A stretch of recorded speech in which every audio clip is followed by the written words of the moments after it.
US का visa हमने कैसे हासिल करना है, मेरे पास कौन सा वीज़ा है, मैंने ये वीज़ा कैसे गेट किया। ये वीज़ा आप खुद से अप्लाई कर सकते हैं। इस वीज़े का फ़ायदा क्या होता है, पाकिस्तानी पासपोर्ट के पैसे बहुत कम हैं। 2-3 चीज़ें इस वीज़े के अंदर देखी जाती हैं। आपको किसी किस्म की किसी कंसल्टेंट के पास जाने की ज़रूरत नहीं है। इंटरव्यू का प्रोसेस क्या होता है, इंटरव्यू में कौन कौन सी चीज़ें इंपॉर्टेंट होती हैं, फॉर्म फिल करते वक्त साथ साथ मैं आपको बताऊंगा कौन कौन सी चीज़ें आपने फिल करनी है, किन किन चीज़ों का आपने ख्याल रखना है। United states of America USA या यूएस का वीज़ा हमने कैसे हासिल करना है, आज का व्लॉग उस टॉपिक के ऊपर है। मेरे पास कौन सा वीज़ा है, मैंने ये वीज़ा कैसे गेट किया। मैंने ये वीज़ा विदाउट किसी कंसल्टेंट के, बगैर किसी कंसल्टेंट के जो है वो गेट किया। और इस वीज़ा के अंदर जो है वो मैक्सिमम जो है वो आपको 1 से 2 मंथ्स का टाइम, इंटरव्यू का प्रोसेस अगर आप एक्सपेडाइट कर लें तो लग सकता है। पैसे बहुत कम हैं, जो कि $160 हैं, तकरीबन 25-30 हज़ार रुपये बनते हैं। और ये 5 साल का वीज़ा होता है। पाकिस्तानी पासपोर्ट पे ये 5 साल का वीज़ा होता है और इंडियन पासपोर्ट पे 10 साल का वीज़ा होता है। यूएस एक ऐसा कंट्री है जो कि आपको 5 साल का वीज़ा मल्टीपल एंट्री देता है। एक एंट्री के ऊपर आप 6 महीने वहाँ पे स्टे कर सकते हैं। तो इस वीज़े का फ़ायदा क्या होता है, पाकिस्तानी पासपोर्ट के ऊपर बहुत सारे कंट्रीज़ जो हैं वो आपको वीज़ा ऑन अराइवल देते हैं और बहुत सारे कंट्रीज़ जो हैं वो आपको ई वीज़ा की सहूलत जो है वो प्रोवाइड करते हैं। तो ये वीज़ा जब आपके पासपोर्ट पर अवेलेबल होता है तो इसकी बहुत सारे बेनिफिट ट्रैवल के अंदर जो है वो आपको मिलते हैं। आपके पासपोर्ट की ऑथेंटिसिटी जो है थोड़ी सी बढ़ जाती है, क्योंकि आपके सिक्योरिटी चेक्स जो हैं वो यूएस से वेरीफाई होते हैं। बहुत सारी मिथ हैं, बहुत सारे हैं कि नहीं मिलता, मुश्किल होता है, ऐसा कुछ नहीं होता। 2-3 चीज़ें इस वीज़े के अंदर देखी जाती हैं। अगर आपके पास फ़ंड्स हैं ट्रिप करने के लिए, अब वो फ़ंड्स आप जस्टिफाई कर सकते हैं आपकी सैलरी से या आपके बिज़नेस से, या आप शॉप चलाते हैं, बेशक आपकी परचून की और किराने की दुकान है, आप जो पैसे हैं आप अपना बिज़नेस जो है वो आइडेंटिफाई कर सकते हैं और बैंक अकाउंट के थ्रू अपनी इनकम उनको शो कर सकते हैं एक सस्टेनेबल तरीके से, तो आप वीज़ा ले सकते हैं। कोई इसके अंदर बैंक स्टेटमेंट की रिक्वायरमेंट नहीं है कि आपके पास कितने पैसे होने चाहिए। आपके पास जितने भी पैसे हों इतने ज़रूर हों कि जब आप जा रहे हैं आप जाके वहाँ पे रह के वहाँ से वापस आ सके। तो नॉर्मली यूँ समझ लें कि $100 पर डे मिनिमम आपके पास मौजूद होने चाहिए। अगर आप 10 दिन रह रहे हैं तो $1000 जो कि 2-2.5 लाख रुपए बनते हैं वो आपके पास होने चाहिए, प्लस एयर टिकट का आपके पास जो है वो एयर टिकट आपके पास होनी चाहिए। तो ये बेसिक सी रिक्वायरमेंट्स हैं। एक चीज़, आप जो वीज़ा हम अप्लाई करने जा रहे हैं इस वीज़े के अंदर है कि आप जो है टूरिस्ट जा रहे हैं, एज ए टूरिस्ट वीज़ा है और बिज़नेस वीज़ा है, B1/B2 वीज़ा है। इस वीज़े की डिटेल आपको व्लॉग के अंदर पता लगेगी, एंड तक बैठिएगा, कंप्लीट प्रोसेस पता लगेगा, वीज़ा अप्लाई कैसे करना है, सारा कुछ ऑनलाइन है। आपको किसी किस्म की किसी कंसल्टेंट के पास जाने की ज़रूरत नहीं है, किसी एजेंसी के पास जाने की ज़रूरत नहीं है, किसी ट्रैवल एजेंट के पास जाने की ज़रूरत नहीं है। ये वीज़ा आप खुद से अप्लाई कर सकते हैं। तो यूएस का वीज़ा किन किन कंट्रीज़ के अंदर जो है वो आपको वीज़ा ऑन अराइवल मिलता है या ई वीज़ा की सहूलत मिलती है। बहुत सारे कंट्रीज़ हैं जिनमें एक मैक्सिको है। मैक्सिको के अंदर आपको ऑन अराइवल वीज़ा मिलता है। यूके के अंदर अगर आप यूएस जा रहे हैं और यूके से ट्रांजिट ले रहे हैं, आपके पास नेक्स्ट कनेक्शन यूएसए का है, तो आपको यूके जो है वो ऑन अराइवल ट्रांजिट वीज़ा भी प्रोवाइड करता है।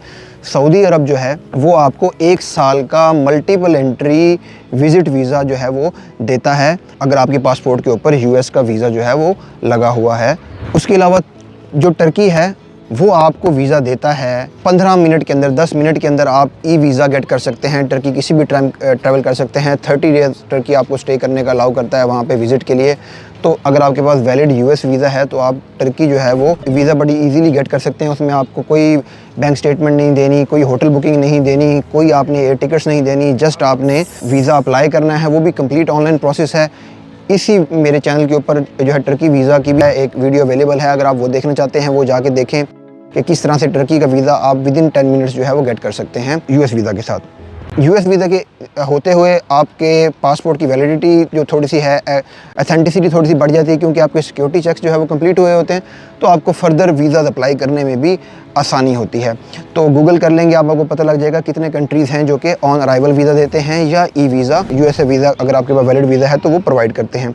वीडियो के एंड पे मैं आपको बताऊंगा कि इंटरव्यू का प्रोसेस क्या होता है, इंटरव्यू में कौन कौन सी चीज़ें इंपॉर्टेंट होती हैं, फॉर्म फिल करते वक्त साथ साथ मैं आपको बताऊंगा कौन कौन सी चीज़ें आपने फिल करनी है, किन किन चीज़ों का आपने ख्याल रखना है। ये सारी चीज़ें जो है वो हम साथ के साथ डिस्कस करेंगे। चलिए हम देखते हैं कि हमने US visa, visit visa, tourist visa कैसे अप्लाई करना है। मैंने ये वीज़ा खुद अप्लाई किया था और ये बहुत इजीली गेट किया। तो इस वीज़े के लिए क्या क्या चीज़ें चाहिए होती हैं, चलिए देखते हैं। एक फॉर्म होता है D160। D160 जो है वो फॉर्म है जो जिसके अंदर आप सारी इन्फॉर्मेशन फिल करते हैं। तो ये 2 स्टेप्स बेसिकली होते हैं वीज़ा के। पहले आपने D160 फॉर्म फिल करना होता है, उसके लिए आपने अकाउंट बनाना होता है, और सेकेंडली आपने इंटरव्यू के लिए अपॉइंटमेंट लेनी होती है। D160 फॉर्म जब फिल हो जाता है तो फिर आपने इंटरव्यू के लिए अपॉइंटमेंट लेनी होती है। तो क्विकली चलते हैं। ये इनकी ऑफिशियल वेबसाइट्स हैं, आप गूगल पे सर्च करेंगे तो आपको मिल जाएंगी। यहाँ पे जाके आप अपना अप्लाई कर सकते हैं। Welcome to the first applying non immigrant US visa. B1 होता है टूरिज़म का वीज़ा, ये 2 वीज़ाज़ हैं, और B2 होता है बिज़नेस मीटिंग्स के लिए वीज़ा। ceac.state.gov, इस लिंक के ऊपर जब हम जाएंगे तो यहाँ पे हमारे पास एक पेज आ जाएगा। हम सबसे पहले लोकेशन सेलेक्ट करेंगे जिस लोकेशन से हम अप्लाई कर रहे हैं। उसके बाद नीचे ये सिक्योरिटी कोड जो कैप्चा है ये हमने एंटर करना है, और वीज़ा एप्लीकेशन के लिए एक डिटेल फ़ोटो है, ये आप बाद में भी अपलोड कर सकते हैं। इसकी फ़ोटो की सैंपल भी मैं लगा दूंगा। अब है इसमें 2 option, start an application and retrieve an application. हम स्टार्ट एन एप्लीकेशन करेंगे क्योंकि हम स्टार्ट कर रहे हैं। अगर आपने पहले से स्टार्ट की हुई है और आप मिडिल में कहीं पर हैं तो आप रिट्रीव एप्लीकेशन वाली ऑप्शन यूज़ करेंगे। स्टार्ट एप्लीकेशन पे हमने क्लिक की है, यहाँ पे सिंपल सा वो कह रहा है कि एग्री। उसके बाद आपने क्या करना है, यहाँ पे डेट आ रही है जिस डेट को आप ये एप्लीकेशन स्टार्ट कर रहे हैं, और ये जो आपका रेफरेंस आईडी है, एप्लीकेशन आईडी है, ये आपने कॉपी करके कहीं पे सेव कर लेना है, क्योंकि ये अगर आपका टाइम आउट होता है पेज, ये बार बार यूज़ होगा। तो इसको बेसिकली यहाँ पे प्रिंट करने की ऑप्शन है, आप इसको प्रिंट करके सेव एज PDF कर लें तो ये आपके डेस्कटॉप पे कहीं पे भी आपकी लोकेशन पे सेव हो जाएगा। ठीक है जी। तो अब हम आते हैं बैक अपनी एप्लीकेशन के ऊपर। यहाँ से आने के बाद एक सिक्योरिटी क्वेश्चन जो आप यहाँ पे कुछ भी सिलेक्ट कर सकते हैं कि आप अगर वो वीज़ा आपने रिट्रीव करना होगा तो आपसे सिक्योरिटी क्वेश्चन पूछेगा। न्यू, ये आ गया। यहाँ पे आपने इन्फॉर्मेशन साथ के साथ फिल करनी आनी है। पहला जो सेक्शन है वो है पर्सनल इन्फॉर्मेशन का। तो पर्सनल इन्फॉर्मेशन के अंदर यहाँ पे मेरा सरनेम, मेरा given name, full name in the native alphabet. ठीक है, ये अगर आपके पास नहीं है आप इसको स्किप कर दें, does not apply technology. Have you ever used other names, religious name, professional name, aliases name etcetera, तो आप इसको नो कर दें। Do you have a telecode represent your name, telecode नहीं है तो नो कर दें, इन ऑप्शंस को नो करते हैं। अपना जो है वो जेंडर सेलेक्ट कर लें, सेक्स सेलेक्ट कर लें। आपने ये शो करना है उनको कि आपकी स्ट्रॉन्ग बॉन्डिंग है आपके जिस कंट्री में आप रह रहे हैं या जिस कंट्री की आपके पास नेशनलिटी है उस कंट्री के साथ।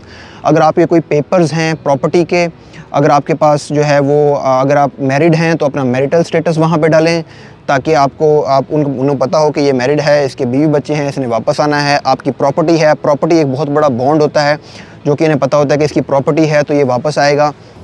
ठीक है, इस तरह की जो चीज़ें हैं वो आपने हाईलाइट करनी है ताकि आपको जो है वो ये चीज़ जो है उनके इंटरव्यूअर के माइंड में कम से कम जा सके कि आप जाके स्किप होना चाहते हैं या आप जाके वहाँ पे रहना चाहते हैं विजिट वीज़ा के ऊपर। उसके बाद अपनी डेट ऑफ बर्थ यहाँ पे आप सेलेक्ट कर लें। सिटी जो है वो अपना यहाँ पे सेलेक्ट कर लें जिस सिटी में आप रह रहे हैं। स्टेट और प्रोविंस उसकी सिलेक्ट कर लें। ठीक है, कंट्री और रीजन सेलेक्ट कर लें। कंट्री वही जो आपने पहले दिया था वही कंट्री यहाँ पे आपने देना है। आप सेव कर सकते हैं, नेक्स्ट कर सकते हैं। सेव कर लेंगे तो ये वाला पेज आपको सेव हो जाएगा। कंटिन्यू विद एप्लीकेशन, तो नेक्स्ट टाइम आपको अगर पेज टाइम आउट होता है तो आपको ये वाली इन्फॉर्मेशन सेव होगी। नेशनलिटी सेलेक्ट करनी है। Do you hold or have held nationality of other than, are you permanent residence of a country of other region. ठीक है, नेशनलिटी नहीं है। नेशनल आइडेंटिफिकेशन नंबर आपने यहाँ पे देना है। ठीक है जी। US social security number does not apply, ये US tax payer does not apply, तो ये आप नेक्स्ट कर देंगे। उसके बाद नेक्स्ट जो इंपॉर्टेंट स्टेप है बहुत, वो है वीज़ा कैटेगरी सेलेक्ट करने का। तो आप यहाँ पे अपना purpose of the US trip बताना चाह रहे हैं कि आप क्या करना चाह रहे हैं। तो यहाँ पे आपने सेलेक्ट करना है temp business player visitor B। अब वो कहता है कि उसको फर्दर स्पेसिफाई करें, तो आपने बताना है कि business and tourism temporary visitor B1 and B2 visa. Have you any specific travel plans, अगर आपके प्लान्स हैं तो यस कर दें, अगर नहीं हैं तो नो कर दें। अगर यस होगा तो आपसे वो डिटेल्स पूछेगा, नो है तो आपसे इंटेंडेड डेट पूछेगा। कुछ भी आप इंटेंडेड डेट डाल दें इसके अंदर, जो भी आप समझ रहे हैं कि आप ट्रैवल करना चाहते हैं उस डेट को, तो वो आप डेट यहाँ पर डाल दें। Intended length of the US जो है स्टे जो है आप यहाँ बता दें कि वीक्स के अंदर 2 वीक्स का लेट से स्टे है। एड्रेस लाइन के अंदर आप यहाँ किसी भी होटल की जो है वो आप डाल सकते हैं कि लेट से मैं कहता हूँ होटल। ठीक है, ये आप इसका तरीकाकार ये है कि आप जाएं booking.com पे। मैंने इस तरह किया था कि booking.com पे जाके आप यहाँ पे सेलेक्ट करें न्यूयॉर्क। ठीक है, न्यूयॉर्क के अंदर आप कोई भी डेट्स डाल लें। ठीक है, सर्च कर लें। इधर से आप होटल का एड्रेस गेट कर लें, ये वाला एड्रेस, और इस नेक्स्ट के अंदर person travelling with you know. अगर आपके साथ कुछ लोग ट्रैवल कर रहे हैं तो यस करें। मैं वैसे ये रिकमेंड करूँगा पर्सनली आप पहले अपने लिए अप्लाई करें, उसके बाद अपने डिपेंडेंट्स के लिए आप अप्लाई कर सकते हैं। ईजियर।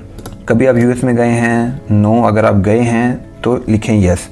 आपने कोई भी इंफॉर्मेशन झूठ नहीं बोलनी, फॉर्म फिल करते वक्त कोई भी ट्रिक यूज़ नहीं करना। Have you ever been issued with US visa? अगर आप न्यू हैं तो नो करें, अगर पहले आपके पास है तो यस करें। तो आप न्यू हैं, नो कर दें।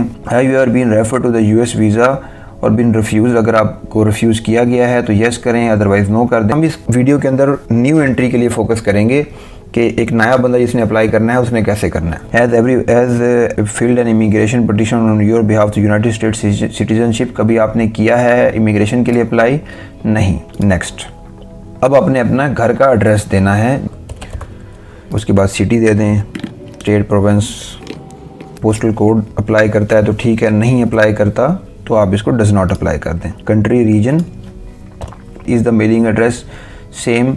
यस। अपना जो है वो mobile number, secondary mobile number does not apply, work mobile number does not apply. Have you ever used any other phone number in the last 5 years? Email दें अपना। Have you ever used any other email addresses? Yes करें यहाँ पे। आपने आपकी emails, आपके social media accounts, वो तमाम के तमाम आपने देने हैं। सोशल मीडिया एड्रेसेस यहाँ पे आप सारे फिल करेंगे जो आपके सोशल मीडिया अकाउंट हैं। लास्ट स्टेप जो है, अगर कोई वेबसाइट आपकी है तो आप यहाँ पे दे सकते हैं। नेक्स्ट करेंगे। अब नेक्स्ट वो आपसे पासपोर्ट की डिटेल्स मांगेगा। आपने अपनी पासपोर्ट की टाइप सेलेक्ट करनी है और पासपोर्ट का नंबर, पासपोर्ट का बुक नंबर, नहीं है तो does not apply. Country authority last issue the passport? जिस कंट्री का आपका पासपोर्ट है वो कंट्री आपने यहाँ पे सिलेक्ट करना है। सिटी, जिस सिटी से आपको पासपोर्ट सिलेक्ट हुआ है, अगर कोई पासपोर्ट पे आपकी स्टेट शो हो रही है तो वो आप यहाँ सेलेक्ट करें। कंट्री, रीजन आप सेलेक्ट करें, पासपोर्ट की इशू डेट और पासपोर्ट की एक्सपायरी डेट। और उसके बाद आपने करना है कि अगर कभी आपका पासपोर्ट कभी गुम हुआ हो या चोरी हुआ हो तो वो आपने लिखना है। कॉन्टैक्ट पर्सन आपने देना है। आप नहीं जानते तो डोंट नो करें। किसी ऑर्गेनाइजेशन को नहीं जानते यूएस में तो डोंट नो। अच्छा, इन दोनों में से आपने एक चीज़ यहाँ पे देनी है। कॉन्टैक्ट पर्सन नहीं है तो ऑर्गेनाइजेशन का नाम यहाँ पे डाल दें, जो आपने होटल सेलेक्ट किया था उस होटल का नाम यहाँ पे डाल दें और इसका रिलेशनशिप यहाँ डाल दें अदर्स में यहाँ पे इसका एड्रेस दोबारा से आप डाल दें। नेक्स्ट आपकी फैमिली इन्फॉर्मेशन है, फादर का नाम, डेट ऑफ बर्थ उनकी नहीं पता तो आप इसको नॉट नो कर दें, नो कर दें। अगर आपके फादर जो है वो यूएस में नहीं है तो डेफिनेटली। वालदा का नाम, don't know, no. Do you have any immediate relatives? और देखिए, मैं इस पॉइंट पे आपको गाइड करूँगा कि आपने कम्प्लिकेशंस कम से कम पैदा करनी है अपनी एप्लीकेशन के अंदर। कैसे? फॉर एग्जांपल, आपसे पूछा जाता है कि आपका कोई जानने वाला यूएस में रहता है और आपका कोई दूर दराज का दोस्त यूएसए में रहता है। आपने उसका नाम नहीं देना, आपने कहना है नो। अनटिल अनलेस के कोई आपका ऐसा ब्लड रिलेटिव है जो कि बहुत करीबी है और वो आपको सपोर्ट कर सकता है तो आपने उसका नाम, नंबर, डिटेल्स सारी उसको देनी है। अदरवाइज़ आप जस्ट उसको नो पे जो है क्लिक कर दें ताकि आपके से फर्दर डिटेल्स नहीं पूछी जाएँ। उसके बाद आपका नेक्स्ट पेज है वर्किंग प्रोफाइल का। आप क्या हैं, आपका जो रेलिवेंट वर्किंग प्रोफाइल है वो यहाँ से आप सेलेक्ट कर लें। प्रेजेंट एम्प्लॉयर और स्कूल नेम वो आप यहाँ पे सारा फिल आउट कर लें। एम्प्लॉयमेंट की स्टार्ट डेट बता दें। आपने जो अपनी इनकम है वो आपने बिल्कुल सही बतानी है। अगर आपके कुछ और सोर्स ऑफ इनकम्स हैं जॉब के अलावा वो भी आप मेंशन कर सकते हैं। इसके अंदर आप कहीं कंसल्टेंसी देते हैं, कहीं ऑनलाइन आप पैसे अर्न करते हैं, कोई ब्लॉगिंग करते हैं, किसी भी किस्म का कोई आप ऑनलाइन काम करते हैं, उसकी पैसे भी बिल्कुल आपके पास जो है वो गूगल एडसेंस के थ्रू या जो है ना जिस भी मीन्स के थ्रू आते हैं वो स्टेटमेंट्स आप उनको दे सकते हैं। मंथली इनकम आपने यहाँ पे डालनी है लोकल करेंसी के अंदर। ब्रीफली डिस्क्राइब योर ड्यूटीज़, तो यहाँ पे आपने अपनी ड्यूटीज़ बतानी है। नेक्स्ट सेव करके आगे चलें। वर यूर प्रीवियस एम्प्लॉयर? यस करेंगे तो आपको प्रीवियस एम्प्लॉयर के, तो जितना आपका प्रीवियस एम्प्लॉयर है आप ऐड अनदर करके यहाँ पे वो इन्फॉर्मेशन डालें, अपनी तमाम जॉब्स की यहाँ पे डिटेल्स डालें। Have you ever educated educational institution at the secondary level above? Education है, यहाँ पे आप एजुकेशन की इन्फॉर्मेशन डालें। नेक्स्ट आपकी लैंग्वेज यहाँ पे आपने बतानी है जो आपको आती हैं, तो जो लैंग्वेजेस हैं वो आप यहाँ पे डालें।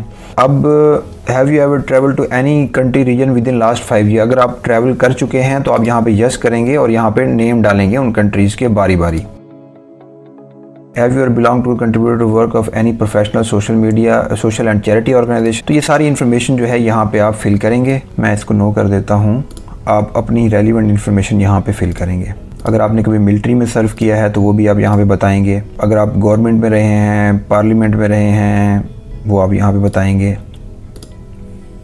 सिक्योरिटी बैकग्राउंड अब यहाँ से इस इन पेज के ऊपर वो आपसे जो है वो पूछेगा कि कोई आपको जो है ना कोई डिजीज़ है, कोई हेल्थ इश्यूज़। ठीक है जी। नेक्स्ट जो है यहाँ पे आपने फ़ोटो अपना अपलोड करना है। अब फ़ोटो के लिए जो गाइडलाइंस हैं वो आपको यहाँ पे बता दी गई हैं कि किस तरह की गाइडलाइंस हैं। तो आपने वो पिक्चर जो है यहाँ पे अपलोड करनी है। तो ये ठीक है जी, ये आपको पिक्चर को बताएगा कि ये पास्ट स्टैंडर्ड क्वालिटी और नॉट। नेक्स्ट आप डालें इसके अंदर, उसके बाद सेव कर लें इसको। रिव्यू द एप्लीकेशन, ये अब आप एप्लीकेशन को रिव्यू कर सकते हैं। ये सारी इन्फॉर्मेशन जो आपने डाली है वो यहाँ पे आप इसको रिव्यू कर सकते हैं। और ये सारी इन्फॉर्मेशन आपने बहुत केयरफुली रिव्यू करनी है, जो भी इन्फॉर्मेशन आपने फिल आउट की है। नेक्स्ट स्टेप है साइन एंड सबमिट। जैसे ही आप यहाँ पे साइन एंड सबमिट पे क्लिक करेंगे, किसी ने आपको हेल्प की है, नो आपने खुद ही इन्फॉर्मेशन फिल की है। यहाँ पे आप कोड डालेंगे और उसके बाद अपना पासपोर्ट नंबर डालेंगे और उसके बाद इसको सबमिट कर देंगे। जैसे आप इसको सबमिट करेंगे, उसके बाद नेक्स्ट स्टेप जो है आपका वो है अपॉइंटमेंट लेने का। अपॉइंटमेंट के लिए आपको पहले एक फ़ीस पे करनी है। तो हर कंट्री के अंदर डिफरेंट जो है वो फ़ीस जो है वो होती है। तो हम देखते हैं कि तो फ़ीस के लिए आप यहाँ पे गूगल पे सर्च करेंगे casual US visa interview, appointment US visa, अब अपनी कंट्री के नेम के साथ। तो यहाँ पे स्केड्यूल की ऑप्शन आ जाएगी। जैसे ही स्केड्यूल की ऑप्शन आएगी, आप यहाँ पे करेंगे schedule my appointment. Schedule my appointment करने के बाद आप यहाँ पे जाके स्केड्यूल एन अपॉइंटमेंट करेंगे। अगर आपने अभी फर्स्ट टाइम D160 फिल किया है तो आपने न्यू यूज़र पे क्लिक करना है। अगर फर्स्ट टाइम फिल नहीं किया तो आपने जो है वो यूज़र आईडी और पासवर्ड देना है। मेरा ईमेल और पासवर्ड ऑलरेडी रजिस्टर्ड है। आपने न्यू यूज़र करना है तो न्यू यूज़र करें, इन्फॉर्मेशन फिल करें और अपना अकाउंट बनाएं। अकाउंट बनाने के बाद आप यहाँ पे पॉलिसीज़ को येस करें, आई एम ह्यूमन येस करें और लॉगिन कर दें। जब आप लॉगिन कर लेंगे इस पर, तो यहाँ पे आपसे कंटिन्यू की ऑप्शन आ रही होगी या स्केड्यूल एन अपॉइंटमेंट की ऑप्शन आ रही होगी। कुछ क्वेश्चंस हैं यहाँ पे आपने देने हैं। And any everyone apply for the previous visa same category, no. अगर आपने पहले किया हुआ है तो उसको येस करेंगे, नहीं किया तो नो। उसके बाद यहाँ पे आपको जो रेलिवेंट कंट्री का बैंक होगा उसकी एक रिसीट आपको यहाँ पे बना के दे दी जाएगी। $160 जो है, $160 जो है वो इसकी फ़ीस है। उस रसीद का नंबर आप यहाँ पे डालेंगे और कंटिन्यू करेंगे। जब आपने रिसीट यहाँ पे डाल दी तो आपको अपॉइंटमेंट, फर्स्ट अवेलेबल अपॉइंटमेंट की डेट आ रही होगी, वो आप यहाँ पे सेलेक्ट कर सकते हैं। तो ये बेसिकली यहाँ से आपने इंटरव्यू की अपॉइंटमेंट लेनी है, जो भी आपको डेट यहाँ पे मिलती है उस डेट के ऊपर। अपॉइंटमेंट के लिए एक ज़रूरी चीज़ जो है वो ये है कि आपने यहाँ से अपॉइंटमेंट जो है वो चेक करते रहना है। यहाँ पे आपने जाना है US ट्रैवल, इसका मैं लिंक डाल भी दूँगा डिस्क्रिप्शन में। आपने यहाँ जाना है, यहाँ से आपने सेलेक्ट करना है कंट्री, एम्बेसी, कॉन्सुलेट। ठीक है, तो आपने यहाँ से चेक करते रहना है। जैसे ही आपको कोई नियरेस्ट अपॉइंटमेंट की डेट मिलती है, आपने जाके अपना अकाउंट के अंदर लॉगिन करके यहाँ से चेंज योर अपॉइंटमेंट करनी है। चेंज योर अपॉइंटमेंट के अंदर आपने यहाँ पे लॉगिन करना है और यहाँ से आपने अपनी अपॉइंटमेंट को जो है वो चेंज कर लेना है। तो ये कंप्लीट वीज़ा था। इंटरव्यू के लिए जब आपने जाना है तो आपने बिल्कुल नॉर्मल तरीके से जाना है, जैसे आप नॉर्मल लाइफ में कपड़े पहनते हैं वही कपड़े पहनने हैं। आपने कोई एक्स्ट्रा तैयारी नहीं करनी, टाई कोट नहीं लगाना, क्योंकि जब आप जाते हैं इंटरव्यू देने के लिए तो पहला इंप्रेशन जो पड़ता है इंटरव्यूअर का, अगर आप ऐसे कपड़ों में हैं जो आप जिनके साथ आप कंफर्टेबल नहीं हैं, तो वो एक गलत इंप्रेशन जाता है। स्टार्ट के अंदर इंटरव्यू हो सकता है आपसे कोई और सवाल करे। मेरे इंटरव्यू ने मुझसे कुछ सवाल किया, लेकिन मैंने उससे काउंटर सवाल किया। मैंने उससे कहा कि आप कैसे हैं, आप ठीक हैं, आप कितने अरसे से यहाँ पे रह रहे हैं, कैसा लगा आपको जो है ना ये कंट्री। तो इस तरह के क्वेश्चन आप उनसे करें ताकि आपका एक फ्रेंडली इन्वायरमेंट जो है वो उसके साथ क्रिएट हो सके।